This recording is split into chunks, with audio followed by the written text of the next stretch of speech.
Hello everyone, today we talk about the Battle of Patras, 429 BC. This battle is quite interesting as far as naval maneuver tactics, especially of the Athenian navy, were in the early years of the Peloponnesian War.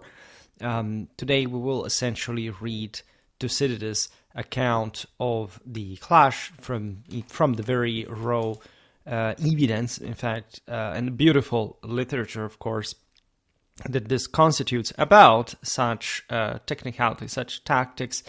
It's not the first video we make on naval battles of the Peloponnesian War. We actually made more naval battles videos than, say, land ones. I have to fix that because I think that, well, okay, but it's not really strange. Now I may imagine why that occurred, but we really definitely have to look at the Peloponnesian War on land as well. And again, we did already. We also talked about amphibious warfare, such as at the Battle of Kyzikos. Let's simply read. So obviously we're talking Athenians versus Peloponnesians. We will give all the information about the, the fleet strength and the various tactics involved. Here, a big deal of political and strategic background is not really too necessary because, again, this is a battle video that focuses on the tactics of it all. There were, as you know, also from other campaign series videos that we made, so many occasions for battles to break out in very similar ways like any does. This was a sizable encounter for the times and places, but it could have been really any other. It's a master example of, how abstract ideas about warfare do not end up working particularly well. And this is especially relevant from the mind of Thucydides, that not just was documenting the reality of warfare of his time in a, as you know, quite accurate and detailed way, but because the Hellenic ideas were often tended to round or square up like reality. There was a lot of idealism in some way. The same politics and war was lived and felt by the Greeks. They were genial in that regard, and that here essentially exemplify how, of course, there is no such thing like the perfect tactic, but there is always so many factors you can play on to simply bypass even just a sensible formation like the one used, as we'll see now, but by the Peloponnesians. There should have been basically inviolable by the Athenians that were, however, the best sailors. They had, in this case, also the better commander. Something that the enemy was also particularly aware of, and so there is always, as we know so from Clausewitz, a lower reciprocity, so not a standard that is applied just for the sake of it from either side, but always an adaptation to the circumstances and a response to one another. So here we are, of course, in the history of the Peloponnesian War, book 2, and it starts from chapter 86. If I'm not wrong, it ends at 92. Well, the campaign goes on, but we're interested in the battle as well. So let's simply read it. Very simple as a video type, but it's also very enlightening. This is History of the Peloponnesian War, Book 2, Chapter 83. There is all context before this, but as we will see now, the description of the battle is very simple. It lasts a few chapters, but it's quite clear regarding tactics. That's all what we need. So, going by the text.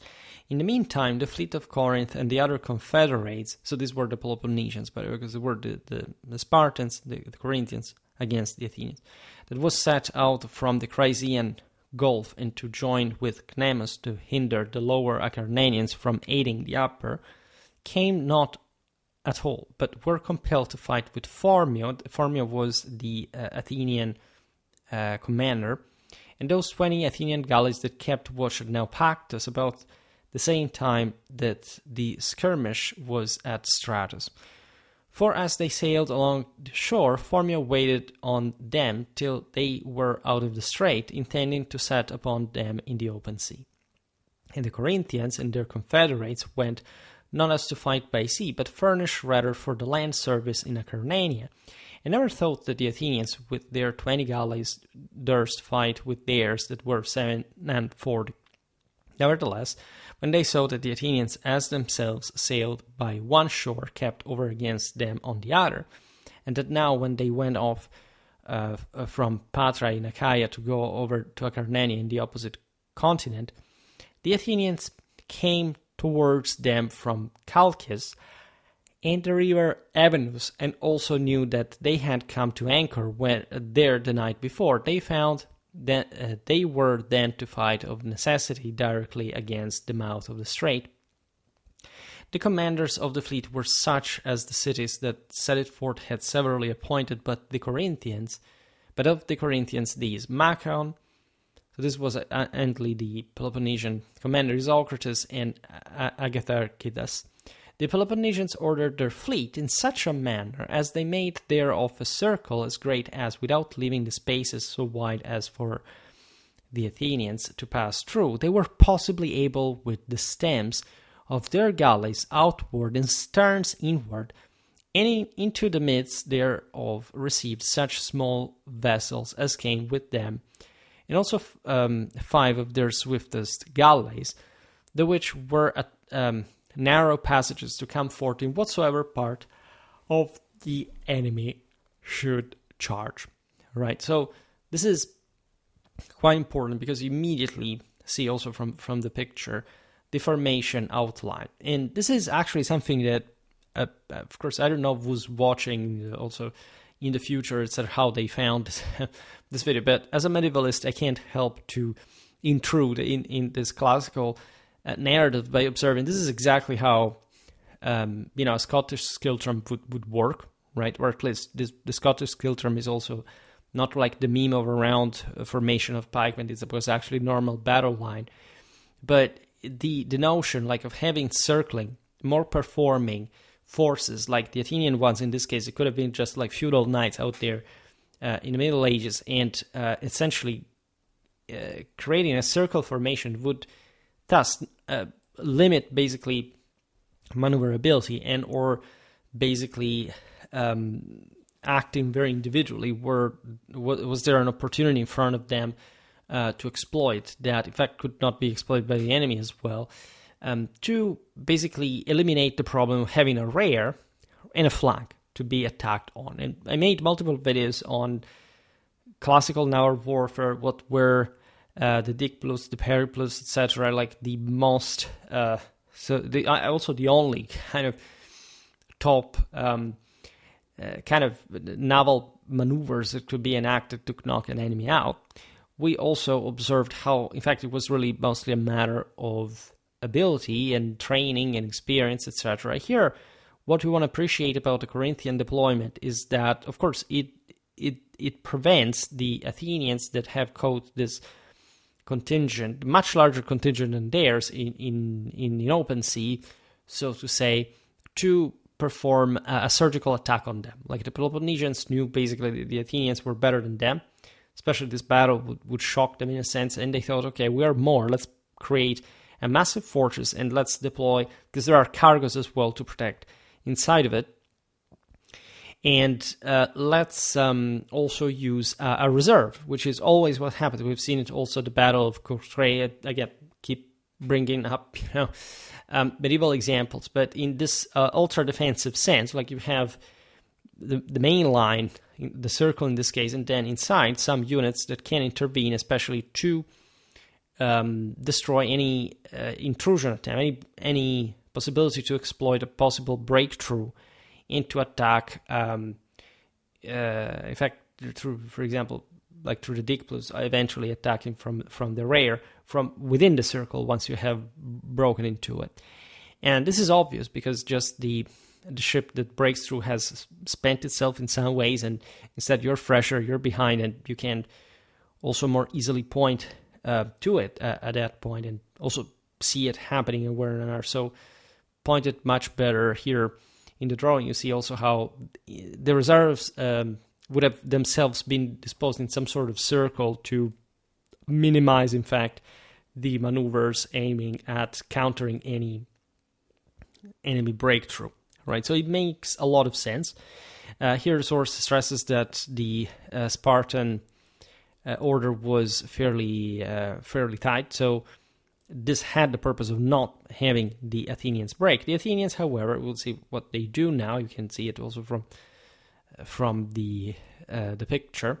Continuing, but the Athenians with their galleys, order one after one in file, went around them and shrunk them up together by wiping them ever as they passed and putting them in expectation of present fight. But Phormio had before forbidden them to fight till he himself had given them the signal. For he hoped that this order of theirs would not last long as in an army on land, but that the galleys would fall full of one another and be troubled, also with the smaller vessels in the midst.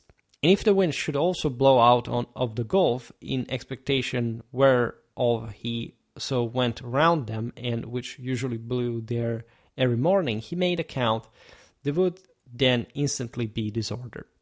So Phormio, that is the better commander, has already sorted things out. Basically, he is wearing out the Spartans and the Corinthians, thinking that their formation, while orderly, cannot remain that much so, expecting a wind would rise and waves would start shattering that formation and throw it into disarray, which, again, this also shows you how basically certain formations do not really even require that dramatic training.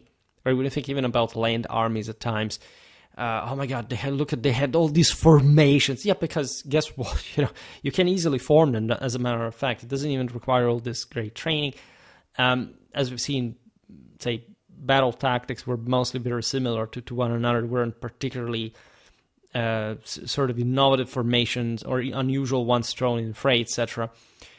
This is a different story because, of course, here Thucydides makes the parallelism with properly land formation, properly makes the commanders think in terms of those political lines and their array in order, etc. But in fact, as is also noticed by Thucydides reading Phormio's mind, this is different from land fighting. At sea, you really rely on these beasts that the galleys are, that are things on their own. They're not single people or horses that handle themselves in a certain way. And actually, there is a greater chance of disorder over time, especially when, for example, there is sort of stronger sea. We'll see now how it's going to end. We will make some consideration later about how the Athenians went about, because we will see essentially now what happens.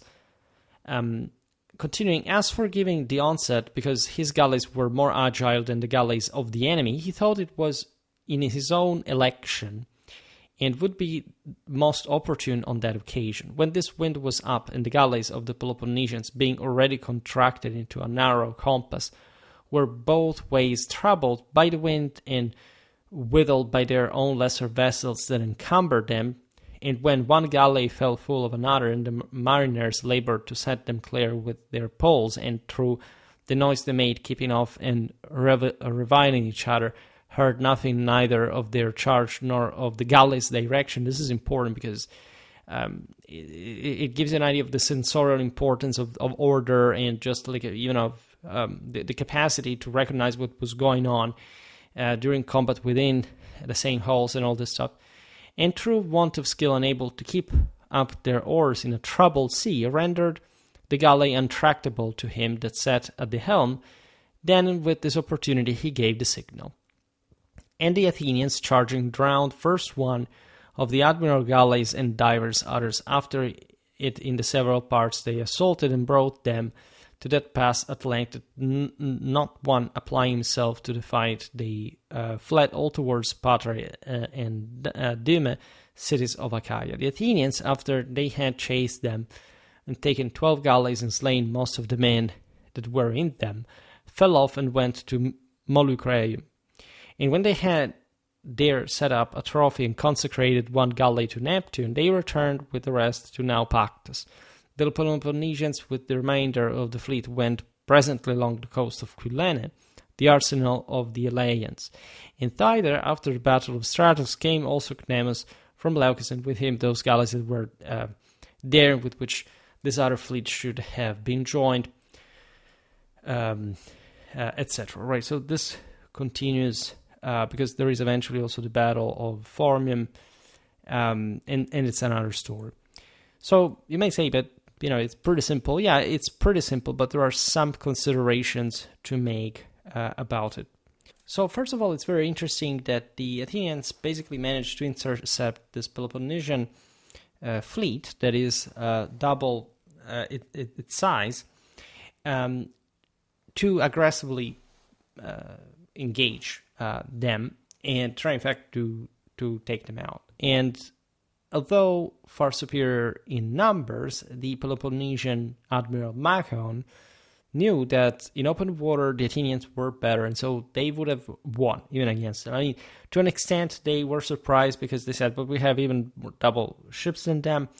But they attacked anyway, and that's also an admission, of course, of the Athenian quality, like in this thalassocratic context from the Athenian side. Consider that the Peloponnesians had a lot of equipment that they were carrying, as we've seen, for the invasion they were up to. So this in part burdened them. So they had light crafts to carry supplies, etc. So what is also interesting about the formation adopted by Machaon in Circle is that it had already been used by the Hellenes at the Battle of Cape Artemisium against the superior Achaemenid ships. And he forms his ships in this large circle, rams outwards, 42 ships forming the circle proper. And so with the small craft and the 5 best triremes, he maintains a reserve, right? In all this, early in the day at least, the sea was calm enough for allowing the Peloponnesians to deploy that way. That, as we explained, is pretty basic. The Athenian formation is also quite relevant because it's basically in line astern, simply led around the Corinthian circle, just like a band of Indians attacking a wagon train, right? In all this, you can imagine what was going on. It's also psychologically extenuating, especially if you know that the Athenians are superior, so around it just like a shark circling around something that is possibly understood to eventually give away cohesion and basically becoming vulnerable and even cramped, actually too cramped together to maintain the proper formation order, if anything. And a cohesion that, however, is just mostly like unusable in that fashion, actually against your same protection. This is important because when any Peloponnesian ship of the circle, so every point of the line, so to say, would have liked to, for some reason, exploit any possible also Athenian weakness, because the Athenians were offering them their flank, right, at all time.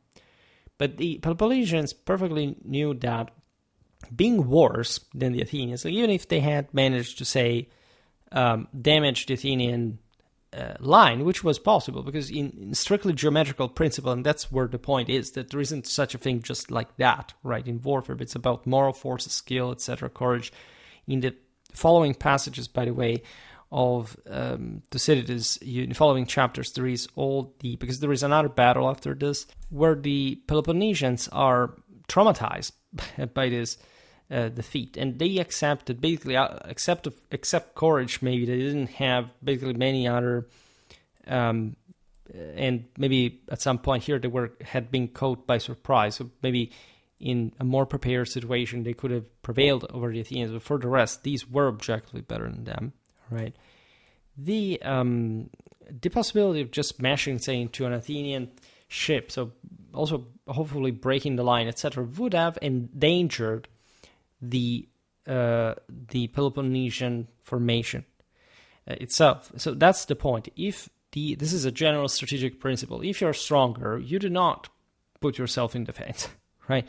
That's the actual point. You can hope, of course, to achieve a significant advantage by wearing out the enemy, but on the contrary, here we see that it's the Athenians that, even without hitting the Peloponnesians, are gradually eroding their order, right? So even opening the circle, so to say, and chasing some Athenian ship actually would have still exposed the formation entirely, because the Athenians would have found, likely, not necessarily, but it was too much of a danger to find out directly.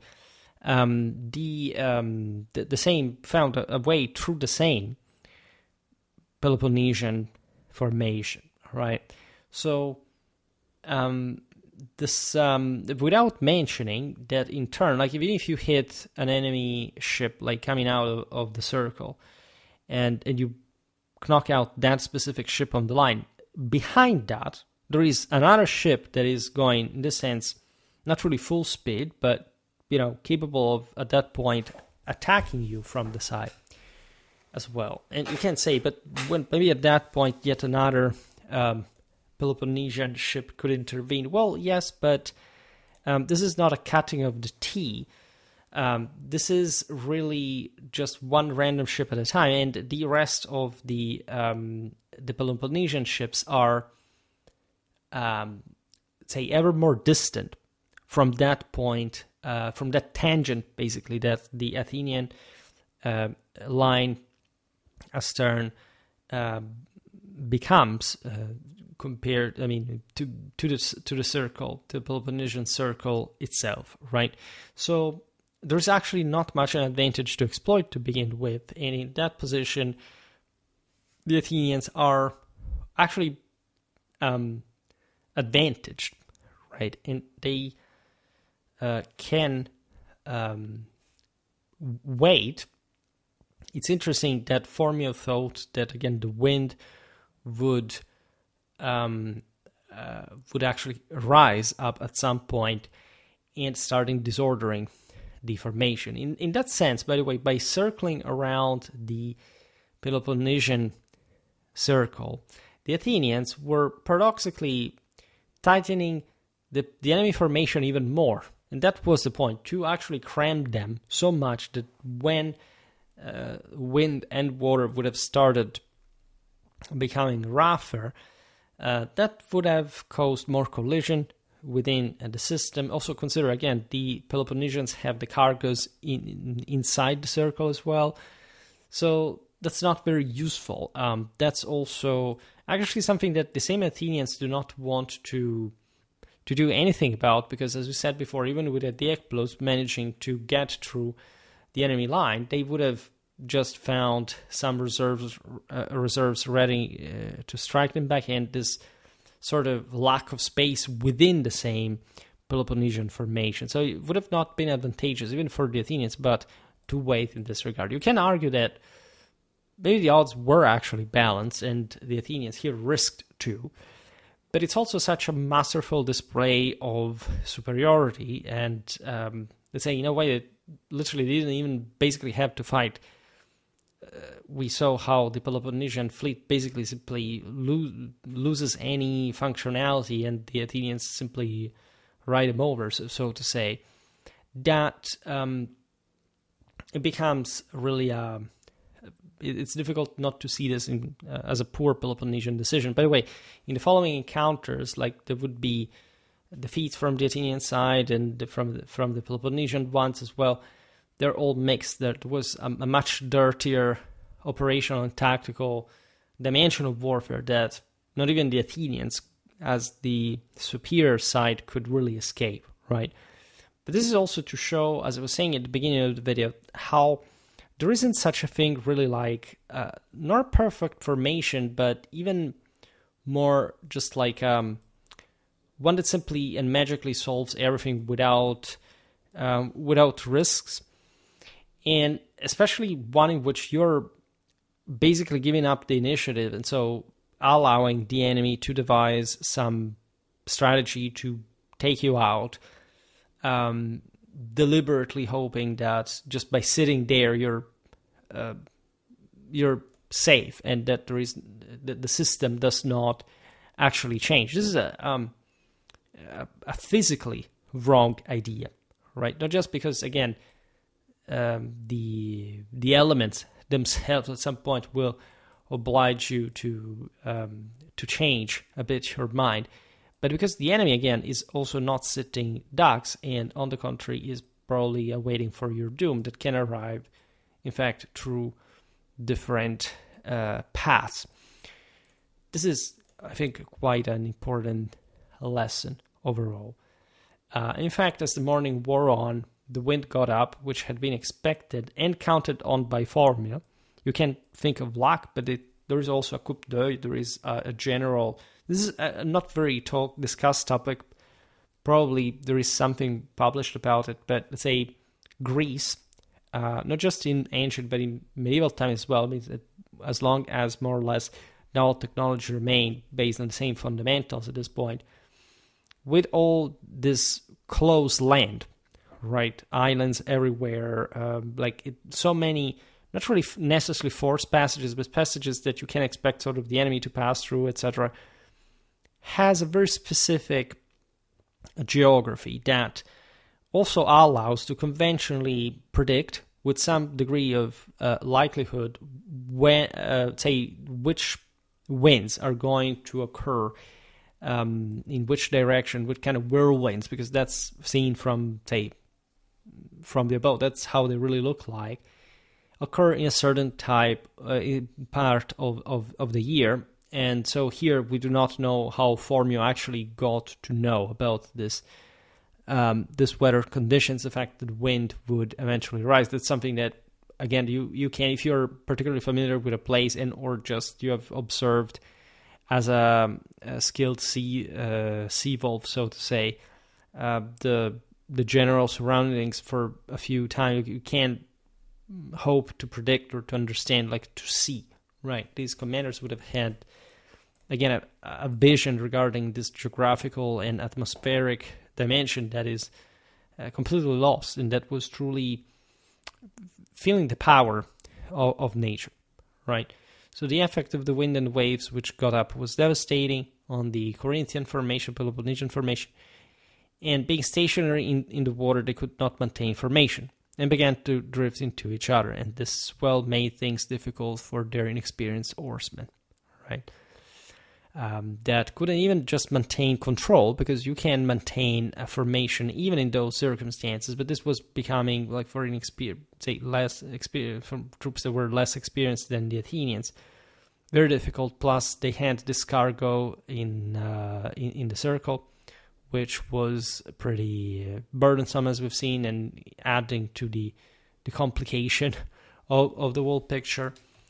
This is interesting because this has nothing to do with like a parallelism, but the idea there are some forces in the center of the formation that in turn becomes in fact a receptacle of forces that are already either spent or this once they're not even technically military per se, is bringing sort of chaos in other circumstances. For example, in the much discussed account of Livia of the Battle of Magnesia, between the Romans and the Seleucids, it's that there is an instance where basically both wings of the Seleucid army are either broken or away, and the phalanx creates literally a square inside of which they insert the elephants as well. They shelter the elephant, and the elephants basically, while the Romans are attacking from different sides, get nervous and they shatter the same Seleucid formation, breaks down, and the Romans win. Now, I will come back on that battle. We will make videos on it, etc. But this is relatively similar in concept. So this stuff would happen, right? Especially when you really are in a defensive position and, for example, you retreat to a camp where there are some units that have already taken refuge because they have been previously broken, etc. The camp is a bit different because fortifications hold better when manned, especially than, in fact, this ship's formations or formation of men out there in the open. In fact, the latter are much more vulnerable in general, all right?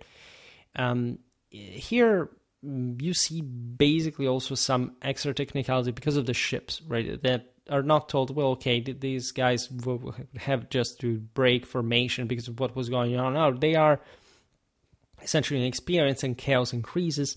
You have this general lack of focus due to the general noise of their own friendly ships crashing into one another, and the problems with the oars, space, etc., that literally confuse the crews regarding what's going on, right? Especially the oarers.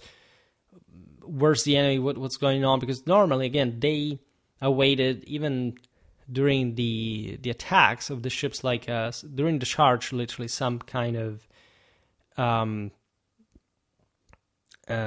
shout, some kind of war cry. Thus, also in this case, you can observe some kind of psychological factor that adds up to the confusion, right? It's not much the geometry of the situation. It's not even just the environment per se. At sea, this really becomes important. The weather, the waves, etc. They can render things much more complicated. Sometimes, like, ships couldn't even engage with one another because of this, but they would in fact normally not even go at one another in those circumstances. Here it's, however, just like that, when we talk about the tip of the iceberg regarding strategic outcomes, like how and why eventually, like, one of the sides wins. People think that there is sometimes just one decisive factor, and they don't understand that decisive means 50% plus one, and that no factor in war even comes minimally close to that. But in this sense, it takes that much, you could say, like the tip of the iceberg there, to really make the difference. Again, it's not to be said that the Athenians would have simply succeeded, right? Formia was winning this hands down, almost, at least when at least until the Peloponnesian, up to that point, impeccable, by the way, Peloponnesian formation was thrown in chaos, and the Athenians attacked. So it's not like the Peloponnesians were even doing something extremely, they weren't good at being at sea to begin with, but just the Athenians seemed to be more capable and just in cruising, in commanders, and this is also what later on in the various speeches before the Battle of Formium, the same history of the Peloponnesian War actually tells, right? And at that point, by the way, it's over, right? When you lose cohesion, the formation is no more, you don't fight. Like, the Athenians maintain their own. Instead, they basically pass through the Peloponnesian fleet. Machaon could do nothing but to turn and flee. With all this formation broken up and the Athenians taking 12 ships in a pursuit back to the south shore of the Gulf. This was basically Lepanto, right? Patras did. And the Gulf of Corinth, you have pretty thin sort of distance there. And so that's also an interesting, always like the geographical side of the story that dictates, if anything, the strategy of it. There is also one observation that was scholarly made, that is to say, this circle formation, and especially the circling formation, I mean, this maneuver tactics of the type used by Formia, especially the Athenian one, of circling around the enemy ships, would have never been used anymore. So that there would be something systemic about this, right? And the general sense is that there are strategic reasons why this tactic, first of all, is very unique in its own kind. I don't remember any other battle up to this point in naval warfare that had displayed this. Surely it had been carried out, and it would still be carried out. But there is multiple reasons why we don't see it anymore. Or at least we don't hear of it, which may also just be a documentary problem, because again, we're very well informed about, for example, the naval tactics of the Peloponnesian War, but we're not, for example, about the ones of the Hellenistic era, where there were even much bigger fleets, etc. So we know very few. Even about the Persian wars that are sort of a bigger deal. We know relatively less about the the actual details. We know much more, say, about the Peloponnesian, where that is probably the peak even of that kind of documentation historiographically. So that's one of the reasons. But there are two strategic reasons that are important to stress. The first one is that here we're looking at relatively small engagements, right? And small engagements, as we often said, not only tend to witness, like in this case, for example, victories gained under very unfavorable odds, right? The Athenians here, yes, are the super guys, and in fact, whenever this battle is told, it says, okay, but the Athenians were so cool. It's not like the Athenians were immune from defeats. Again, read from the Battle of Formium later on what happened. They would take pretty heavy losses at some point. But the fact that the Athenians managed to successfully take on an enemy fleet that is, in fact, twice its size is, the point in a way that this odds can be unfavorable in smaller battles. It's easier to sort of beat them. But also the fact that still it is just like a more than 2 versus 1. And so that it's not like, even in this case, the Athenians simply were to win no matter what, right, at all. Because they risked as well. We explained how, right? Because if we consider the world mass of the Peloponnesian fleet, there should have been ways to cope with the Athenians, right? But if you are more timid and the enemy has a higher reputation, they're objectively better also technically, their crews, their commanders, etc. Of course, that's something that balances the odds as well, right? If the Athenians had simply the cards to take out the Peloponnesians, would have done it in some other way. The Peloponnesians in this case are actually capable of forming an effective formation as far as the possibility of preventing this breakthrough and the, say, more aggressive outflanking Athenian maneuvers. At the same time, if you look at their size, their mass, they could have done something about the wall, and they wouldn't. All right. So the point why this tactic, first of all, is atypical is that an enemy would say normally during battles odds are balanced to the point that if there is no other particular imbalance, the two sides will deploy in similar fashion, right? In a conventional linear one, as it would have been more often than not. So here there is such kind of imbalance, and perhaps a too unconfident one from the side of the Peloponnesians. We will never fully know. They had been taken by surprise. So this is an emergential thing. It even ends up, right, actually achieving the wanted formation, which is also not. Again, everybody can do that, but maybe not in the circumstances in that way. So after all, the Peloponnesians were not that bad, all right? Either. The battle is small, right? If you count all the Athenian forces, merely 20 ships, which means that in a single column, they would have not lined up for even a kilometer in length, which, however, is large of distance enough to create, beyond it, some problems of control, right? So with 20 ships, you can hope to circle around an enemy formation that is also oddly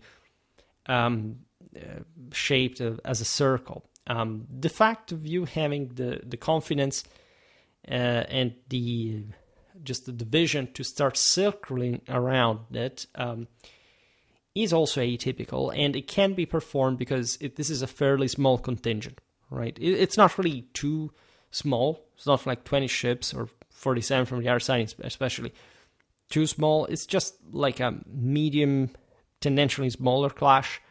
But it's still basically probably to the limit of stretching, like, because of course the Peloponnesian formation would have been pretty large, and so you can see even through the proportion in the sketch that the Athenians couldn't simply like quite enclose with only 20 ships, 47, regardless of the fact that the they were exposing their flanks, so they had it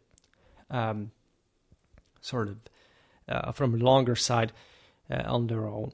But this was also a matter of command control. I mean, had this fleet been, for example, double sized, probably, as you can see from the circle, if we stick to geometry, so to say, they would have neither been able to actually create much of a circle, at least at this distance from the enemy. And so, yes, they could have opened the circle with greater distance from the ships, but it would have also not pressed the Peloponnesians so much like in this case.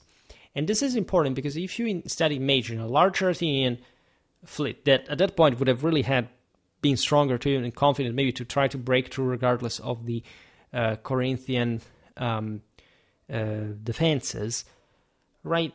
You would see how the need to maintain that cohesion, however, could have been more directly exploited by the Peloponnesians. Of course, that there would have had to be a sort of leveling of quality from between the two sides, right? So it's not like to say that that would have favored the Corinthians otherwise, but there would have been some kind of greater necessity to distance, to maintain greater, to make a greater force to maintain cohesion and formation, which adds up to the difficulty of this all. Here, the smaller side brings also to a greater unity of command that is enough to exploit a weakness in the enemy formation in two ways. And it's inverted here, paradoxically, because of the Corinthian skill. Because what we see here during the battle is the less likely way this could have actually ended. The less likely way was to actually be able to press the Corinthian formation into an ever more cramped one that would have eventually caused, just however, apparently, with that atmospheric change, the chaos within the system, right? So this is important because naturally, and we're told by Thucydides that the Corinthians wanted to make their array tighter exactly to prevent the Athenians from breaking through. And that was, as we've seen in the tactics about the Diaculus, the Periplus, that the best way to do so. This came at a cost of maneuverability, though. So it's true that equally the Peloponnesians could have had a wider circle, like one with a greater diameter, but this would have meant still to distance more the ships from one another at the same time, and so exposing them more to the Athenians as well.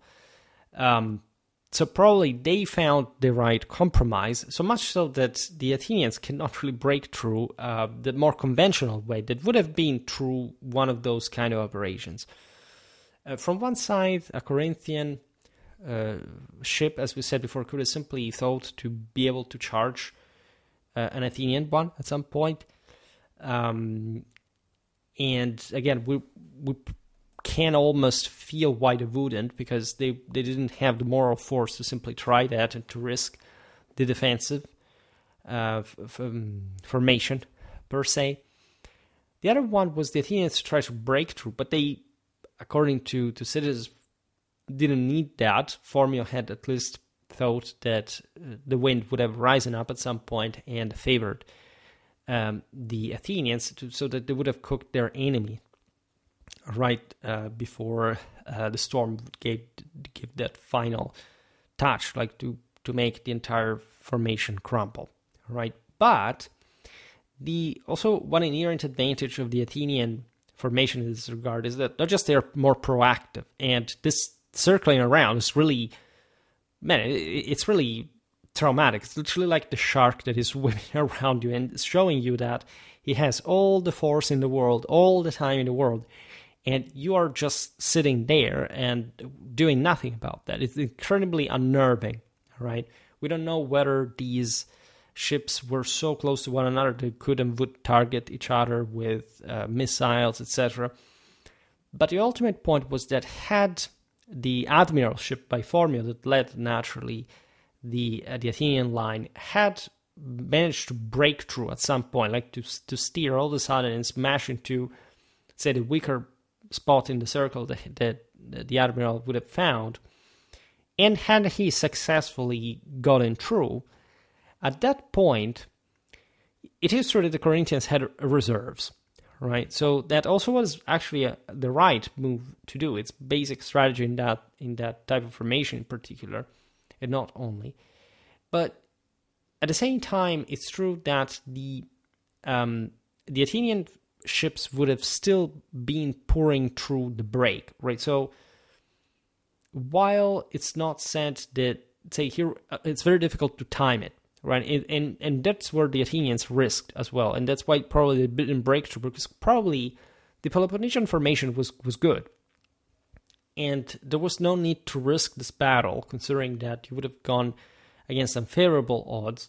Hadn't there been reserves, at that point you could have simply entered the Peloponnesian formation at some point, admitting that you would be able to break through it, and then you could have the entire Athenian line entering the enemy one and shattering it. But with reserves, it was complicated, and this shows, in fact, how balanced the odds technically were, right? So overall, the reason why you do not find these tactics later on in history is not much the fact that there was no capacity to perform, for example, this specific tactics. Like if you look at certain steering capacities of the ships, etc., and if you consider the ease that a column formation has in terms of, okay, just follow the guy in front of you, and the guy in front of you is better than you, so it's more reliable, etc., you can essentially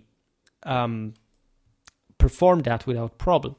What it seems rather is that fleets that could go in line, like in column, like that, would of bigger size would have extended, in fact, for a much greater stretch that would have not been controllable at some point. So it would have been too long to organize some effective attack. Just like, I don't know, the Peloponnesians would have not controlled really a bigger formation, something more complex. So again, everything makes sense, including the circle, which is to be found in other moments of warfare, as saying before.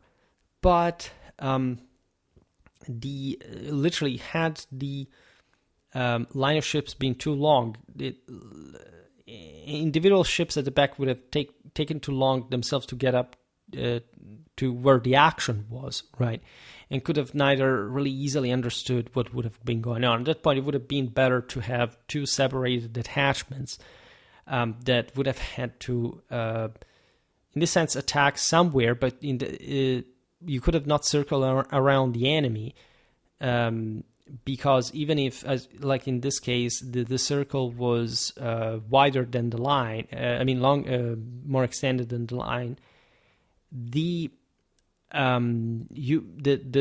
reserve, this other element, would have not really known where and when exactly to attack. Let's say that line would have eventually attacked when it was circling at another, say, overlapping from the same direction from where this reinforcement would arrive.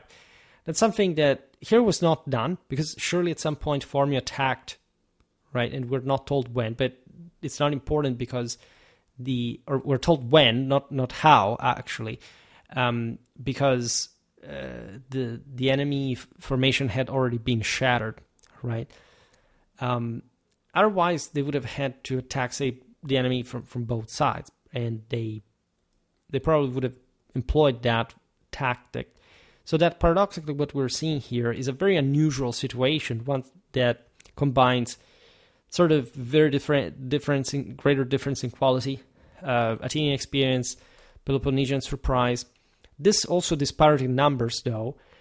And in fact, this more surgical attempt by a shrewd commander that also likely bet on weather and got perhaps even lucky with that, for carrying out a pretty unorthodox tactic. So when we look at other battles, also with more ships, by the way, we realize that the circling around in Linus' turn would have really not been necessary, and that therefore everybody would have actually known how to perform that, but they would have also avoided it because it was really not needed in perspective in that situation. So I think that is the actual answer to anyone thinking that, oh my god, they didn't use the tactics anymore, etc. It's not like, again, when you read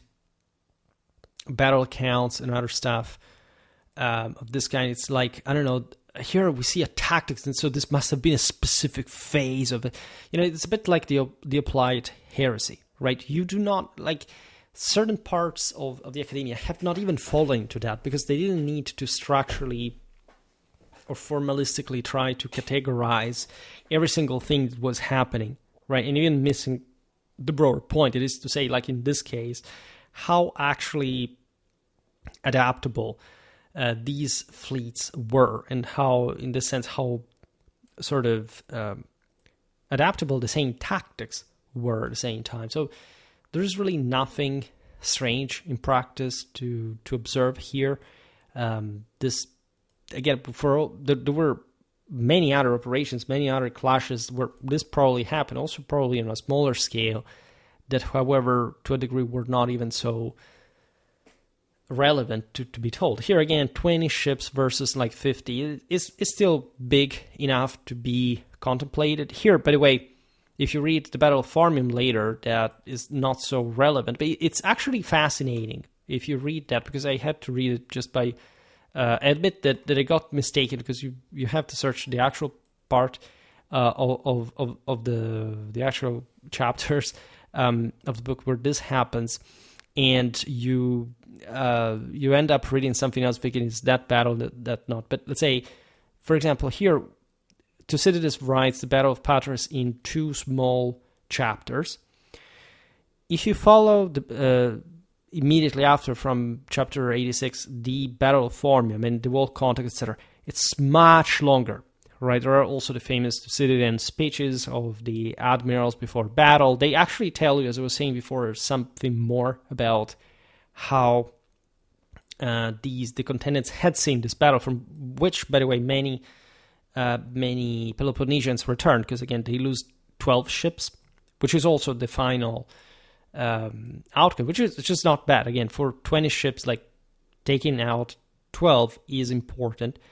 But you see in the Battle of Formium, there is actually like the Athenians win, but actually both sides end up erecting a trophy on different sides of the coastline where different clashes had occurred, and there were important losses. There's also an amphibious operations with the Messenians arriving, sort of from land. It's interesting. But if you read that, for example, it's much messier, right? It doesn't talk about even sort of specific tactics. And for example, for the sake of manual, so to say, when we're discussing here this, why did I choose Patras? Because it's objectively odd, right? It's one of those battles that you will never know whether they actually happen in this way. They probably did. I mean, Thucydides may have had, again, that kind of Hellenic, tending to square the circle, idealistic, theoretical approach, but he also notoriously, like, so much, because it's an Hellenic bias that is quite unique to Hellenic culture in that concept. But for the rest, the substratum, the bulk, what underpins the entire narrative is, as you know, very accurate, right? Of course, Thucydides is infinitely criticized, like, this is not true. There are some interpretations, also politically wise, that are kind of wrong, etc. But this is not important, right? We're not really judging that. If anything, even when something is said and it leans towards a side or another, it's worth listening, because it tells you so much about the author that you should be listening, right? But this is all very accurate, right? If you want to have a dirtier picture of what this warfare was, look at the following Battle of Formium. It's a mess, all right?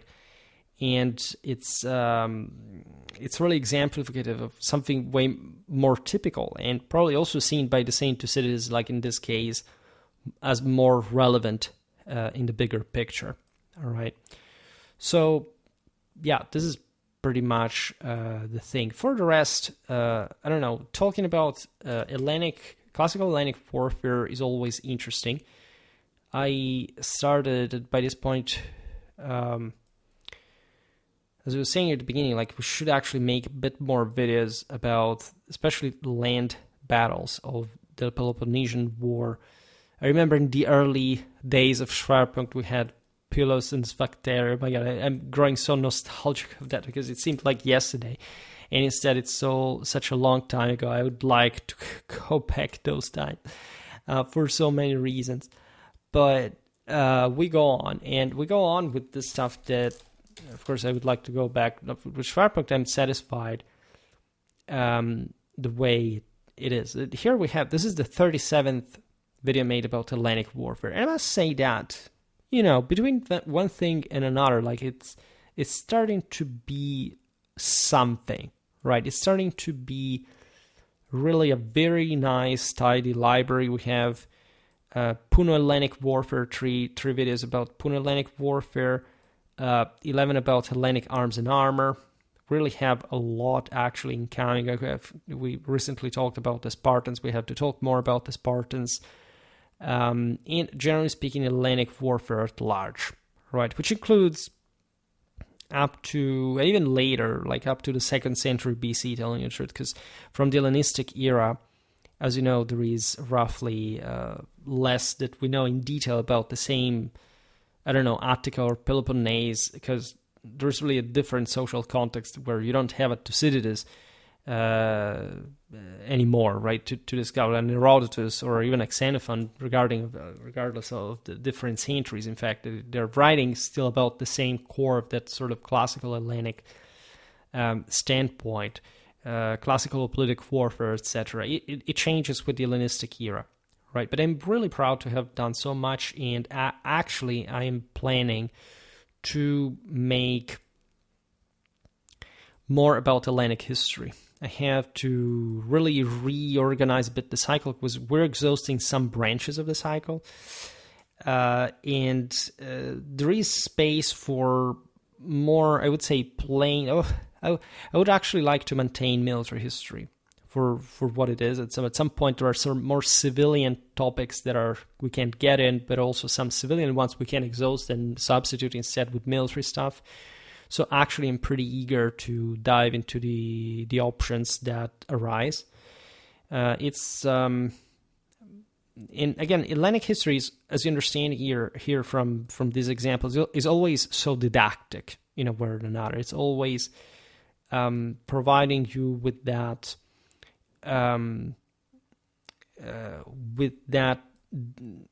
clear picture, almost like perfect wargaming maps, like these ones that make you reflect on sort of basic concepts and make them visualize more and better. That's why these are the classics in many ways. That's why these are unsubstitutable documents in historiography for so many reasons, as you can see, can adapt from and in many ways, right?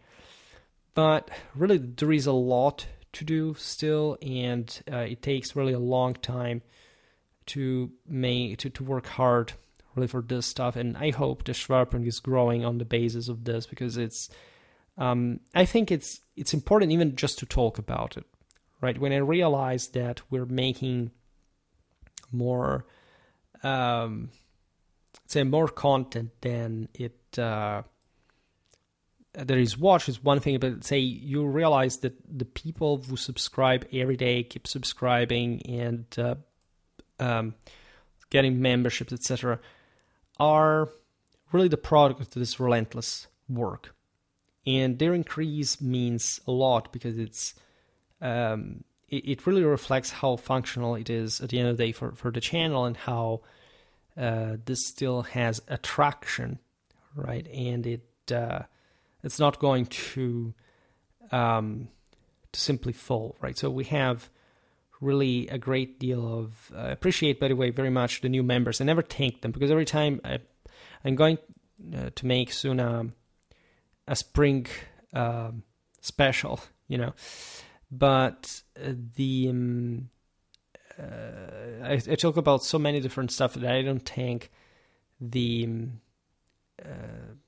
mostly the members that are actually paying. Interestingly enough, we have 24, which is a good time. We have mostly snakes, and then a couple of wolves and a couple of boars, which is great. We have people who are members since 15 months, and that is very good. They're progressing in the hierarchy of the egglot here, and so a great thank. It means a lot, right? It's not even I make here. I don't say how much I make from the income. It's really negligible in general, but all in all, like just the fact that there's somebody willing to pay for Schwerpunkt means a lot, because they get what's the spirit of the channel. Like if you're here, you should feel not necessarily privileged or to be the happy few, but you're somewhere where this stuff is evaluated in ways that you wouldn't deem to be substitutable, and the fact that you pay money for it means exactly that. And so I'm even more compelled to stay here, again, not for the ink, because I get most of the income from the ads, right? But the more we grow in general, and the better it can be on all fronts, because also the more the channel earns and the more it's promoted by the same YouTube. So it's all very consequential, right? The more we are, the more we do, obviously the better it is. So it's really that relevant and important. We will see how to deal with it, and really thank you for all the support. It means the world. I'm really glad that we're there, and this is essentially what the channel had to get to. Again, maybe it could get, also due to me, as you know, of course, more distant faster. But I made my share of mistakes, and I made also there are some things that I'm still doing wrong, I think. But at the same time, having reached almost 27,000 subscribers means a lot, and I really care about the support and all the participation. Really is deeply felt. I'm not sort of saying, oh well, I don't care. I do care, right? Even when it's symbolical, it really matters. Very well. So we add this battle to the battle of to Hellenic warfare, and so also other playlists that overlap. This is actually let's lengthen a bit the video, because that's always the problem, that I don't want these videos to be too short, right? But I wanted actually to see whether there was anything about, because this classical Hellenic warfare is something. First of all, I began very early in the days of Schwerpunkt, right? So it's one of those series that doesn't have like infinite. It's a fairly long series, but it doesn't have infinite stuff in it. So I'm not saying that we're going to exhaust classical Hellenic warfare. God forbid, that's never going to happen, because it's so, again, educational. It's so didactic. It's so real, right? And there are so many things we have to make really, I really think so. But it's also true that aside from, I think, a lot of stuff we could make from historical military units, there isn't so much. Like in terms, for example, we made the video about the Battle of Marathon. We talked about Xerxes' order of battle. We talked about the Emera campaign in Sicily in 480 BC. That's a hell of a battle. It's very interesting. One of those Puno-Hellenic warfare videos that I was talking before. We obviously have to make the Thermopylae. Never done that. There is the Salamis campaign as well. So that's a big chapter. We haven't made Plataea, 479. So yeah, these are big chapters, but they're probably going to come down the line. And yes, this is actually a pretty big series that maybe it's not coming even close to end, right? But some of the major battles we made, the Battle of Pylos and Sphacteria, made the campaign and Battle of Delium as well back in the day. We talked about all kind of topics, by the way, about the various armies. We never really talked about the Anabasis. Yes, we made something about the Battle of Dasculion, that is at least around there. But we have to talk, for example, about some aspects of at least the... we talked about the siege of Maltia. That is true. There is Himilca's siege of Syracuse that we still have to do. We made multiple videos about the Battle of... just one about the Battle of Lectra. There is something we can say in these parallel years before Hellenistic times, Philip II and Alexander III, we can make about Macedon. That we quite haven't done. And so, again, there are some major crucial chapters that we still have that we're going to go with this stuff really for a consistently long time. So this is all like a preview. I've never done it of more or less certain things that we'll have to talk like in the series. And I'm really looking forward to that because I really want to have a completion of this all. Plus, this is just, by the way, this was not the actual branch because I think, I treat naval battles in a different way. For land warfare as well, you see how much there is to do. So classical warfare is not going to end there. Also the same Hellenic naval warfare is not going to end there. It's just, however, only step by step that you can do it. And this is exactly what I'm looking forward to do. Fairly brief video. For today, I stop it here. Just hope that you enjoyed this video. If you did, please share it. Otherwise, leave a like or subscribe to my channel if you're interested in my upcoming content. As always, I thank you heartily for listening to me. I wish you a nice time and see you next time. Bye.